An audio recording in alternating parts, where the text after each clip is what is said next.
এই দোস্ত আজকে আসসালামু আলাইকুম।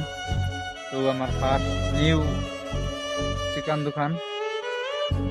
তো দেখতে পারতো সবাই, এটা আমার চিকেন দোকান। চিকেন পাওয়া যায়, এটা তৈরি মানুষ নাই।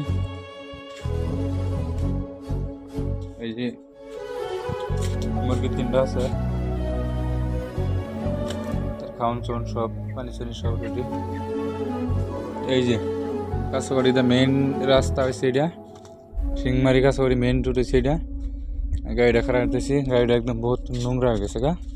এটা সাফ করে লাগবো, দোল লাগবো, দেওয়ার পরে গিয়ে এটা সুন্দর দেখা যাবে। এই যে আমি দেখতে পাচ্ছি, ঠিক আছে। তো কেটে আর কি এনে থই